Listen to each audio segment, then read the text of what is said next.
ক্যালেন্ডারে দেখবেন যে মাঝখানে একটি কোরবানির ঈদ দিয়েছে। ঈদ হচ্ছে মুসলমানদের জন্য অত্যন্ত একটি উৎসবের শুধু কারণ নয়, এটা একটা সৌহার্দ্য এবং আন্তরিকতার বিষয়। কিন্তু এই ঈদের দিনে এই নারীরা এখানে অবস্থান করেছেন এবং ঈদ এখানে পালন করেছেন। কেন তারা এটা করতে বাধ্য হচ্ছেন? কারণ তথ্য আপাত প্রকল্পে সেই ধরনের যে প্রকল্পগুলো এক সময় আওয়ামী লীগ সরকারের সময় নেওয়া হয়েছে, কিন্তু এই প্রকল্পগুলোর শুরুটা হচ্ছে 1989 সাল থেকে, এবং প্রত্যেকটা জেলায় উপজেলায় নারীদেরকে মানে সরকারি জায়গায় এবং রাষ্ট্রীয় জায়গায় তাদের চাকরি এবং নিশ্চয়তা এটা নিশ্চিত করার জন্য এই প্রকল্পগুলো নেওয়া হয়েছে। সেই সাথে এই ইন্টেনশনও ছিল যে এই নারীদের কাছে গ্রামীণ নারীরা অনেক বেশি নিরাপদ বোধ করবে এবং তাদের কথাগুলো বলতে পারবে। আপনারা যদি তথ্য আপাত প্রকল্পের আওতাগুলো দেখেন, দেখবেন যে এটা একটা বড় আওতার একটি প্রকল্প। এই প্রকল্পে দেখা গেছে যে যারা নারীরা গ্রামীণ উদ্যোক্তা আছেন, তারা তাদের পণ্যগুলো তাদের মাধ্যমে লাল সবুজ যে ই কমার্স, সেটার মাধ্যমেও তারা তাদের পণ্যগুলো বিক্রয় করতে পারে।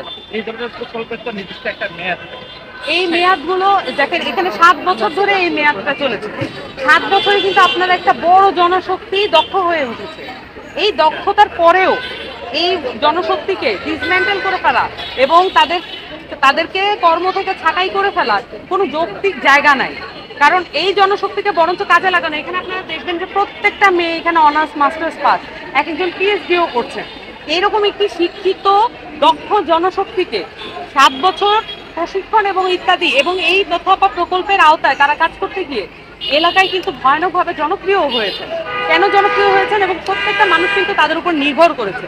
যারা অসহায়, যারা নিজেদের কথাগুলো হয়তো গুরুত্বপূর্ণ রাষ্ট্রীয় জায়গায় বলতে পারে না, তারা তাদের কাছে শেয়ার করেছেন এবং তারা তাদেরকে সহায়তা করেছে। প্রকল্পের মেয়াদ থাকে, এটা সত্য, কিন্তু এই জায়গায় যে জটিলতাটা তৈরি করা হয়েছে, এই জটিলতা তো প্রাক্তন গভর্নমেন্টের আমলেই তৈরি করা হয়েছে। কারণ আপনারা জেনে থাকবেন যে 2018 সালে তাদের যে বেতন ধরা হয়েছিল, প্রকল্পের জায়গা থেকে যে বেতন পাস করানো হয়েছিল, সেই বেতন থেকে কর্তন করে তাদের বেতন ধার্য করা হয়েছিল। এখন পর্যন্ত তারা সেই বেতনেই কাজ করছে। সেটা নিয়েও তারা রিট করেছেন, রিটে তারা জয়ীও হয়েছে, কিন্তু সেটা ফলপ্রসূ হয় নাই। এবং এই ধরনের এইটা কিন্তু প্রাক্তন গভর্নমেন্টের একটা সিলসিলার ফসল। আমাদেরকে তো নতুন করে চিন্তা করতে পারতে হবে। রাষ্ট্রীয় জায়গায় প্রকল্পের মেয়াদ শেষ হয়, এগুলো বাস্তবতা আছে, কিন্তু তাদেরকে নিয়ে বসে এতগুলো শিক্ষিত মেয়ের জীবনের যে নিরাপত্তা, সেটা তো রাষ্ট্রকে দেখতে হবে। আমরা তো ওই ধরনের রাষ্ট্রই এখন চাই, গঠন করতে চাই, যে নারী পুরুষ ধর্মবর্ণ নির্বিশেষে সকলের জন্য নিরাপদ হবে এবং সকলের জন্য আমরা যে নাগরিক রাজনীতির কথা বলছি, এখানে তো প্রত্যেকে নাগরিক, ট্যাক্স পেইং নাগরিক। তারা তো এখানে বসে থেকে এই ধরনের সমস্যার মধ্যে থাকবে, এটা তো আশা করা যায় না। বরঞ্চ আমরা চাইবো এটা আশু পদক্ষেপ নিয়ে এটা সমাধান করা। এটা বললাম যে এনসিপি অ্যাজ এ পার্টি যে কোনো যৌক্তিক আন্দোলনের পক্ষে থাকবে, এটাই তার কাজ। এবং জনগণের পক্ষে না থাকলে তারা কোনো ম্যান্ডেট দেবে।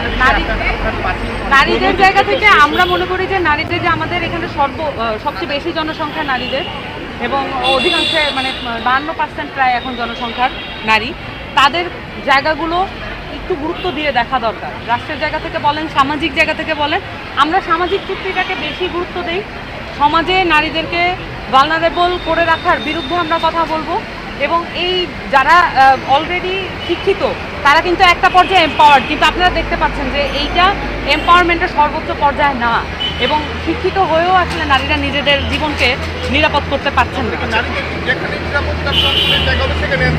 অবশ্যই অবশ্যই শুধুমাত্র আমি বলেছি যে আমি আজকে কি বিষয়ে এখানে তাদের কাছ থেকে মনোযোগ সরায় নেওয়ার অধিকার আমার নাই।